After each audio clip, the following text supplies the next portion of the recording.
Doctor Salehuddin Ahmed একজন বাংলাদেশের অর্থনীতিবিদ, সরকারি কর্মকর্তা, বাংলাদেশ কেন্দ্রীয় ব্যাংক, বাংলাদেশ ব্যাংকের নবম গভর্নর এবং বর্তমান অন্তর্বর্তীকালীন সরকারের বিজ্ঞান ও প্রযুক্তি মন্ত্রণালয়ের উপদেষ্টা তিনি। সালেহ উদ্দিন আহমেদের জন্ম পুরান ঢাকায় হলেও তার পৈতৃক নিবাস ব্রাহ্মণবাড়িয়ায়। 1968 সালে ঢাকা বিশ্ববিদ্যালয় থেকে অর্থনীতিতে স্নাতক ও স্নাতকোত্তর ডিগ্রি অর্জন করেন। 1974 সালে কানাডা থেকে দ্বিতীয় স্নাতকোত্তর ও অর্থনীতিতে পিএইচডি ডিগ্রি লাভ করেন। ডক্টর সালেহ উদ্দিন আহমেদ তার বর্ণাঢ্য কর্মজীবনে 1970 সালে ঢাকা বিশ্ববিদ্যালয়ে অর্থনীতির প্রভাষক হিসেবে যোগ দেন। পরবর্তীতে তিনি কিছুদিন পিরোজপুর জেলার নির্বাহী ম্যাজিস্ট্রেট হিসেবে দায়িত্ব পালন করেন। এছাড়া তিনি এশিয়া ও প্রশান্ত মহাসাগরীয় অঞ্চলের সমন্বিত পল্লী উন্নয়ন কেন্দ্র সিরডাপ এর গবেষণা প্রধান হিসেবে কাজ করেন। তিনি 1993 সাল থেকে 1995 সাল পর্যন্ত বাংলাদেশ পল্লী উন্নয়ন একাডেমি বার্ড এর মহাপরিচালক হিসেবে দায়িত্ব পালন করেন। এছাড়াও তিনি প্রধানমন্ত্রীর কার্যালয়ের অধীনে এনজিও বিষয়ক ব্যুরোর মহাপরিচালক ছিলেন।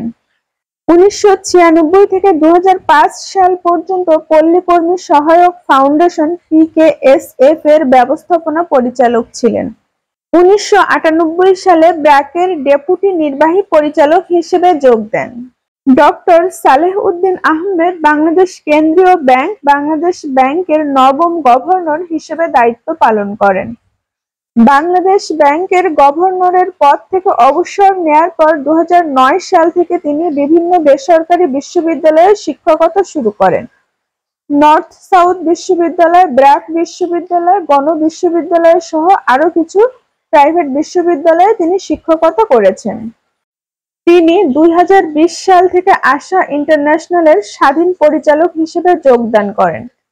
ডক্টর সালেহ উদ্দিন আহমেদ টেলিযোগাযোগ প্রদানকারী কোম্পানি গ্রামীণফোনের স্বাধীন পরিচালক। তিনি সাউথ ইস্ট ইউনিভার্সিটির journal of arts of social সায়েন্সের উপদেষ্টা। ডক্টর সালেহ উদ্দিন আহমেদ 2024 সালে 8 আগস্ট অন্তর্বর্তীকালীন সরকারের একজন উপদেষ্টা হিসেবে নিযুক্ত হন। তিনি অর্থ মন্ত্রণালয় ও পরিকল্পনা মন্ত্রণালয়ের উপদেষ্টা হিসেবে দায়িত্ব পান। পরবর্তীতে বাণিজ্য মন্ত্রণালয়ের উপদেষ্টা হিসেবে দায়িত্ব পান। বর্তমানে তিনি বিজ্ঞান ও প্রযুক্তি মন্ত্রণালয়ের উপদেষ্টা হিসেবে দায়িত্ব পালন করছেন। ডক্টর সালেহ উদ্দিন আহমেদের বেশ কিছু রচনাবলী, নিবন্ধ ও বই রয়েছে। তিনি কানাডার ম্যাকমাস্টার ইউনিভার্সিটি থেকে ডিস্টিংগুইশড অ্যালামনাই অ্যাওয়ার্ড লাভ করেন। বর্তমান ডক্টর সালেহ উদ্দিন আহমেদ অন্তর্বর্তীকালীন সরকার প্রধান ডক্টর মোহাম্মদ ইউনূসের সাথে একমত হয়ে একসাথে দেশ পরিচালনার কাজ করছেন।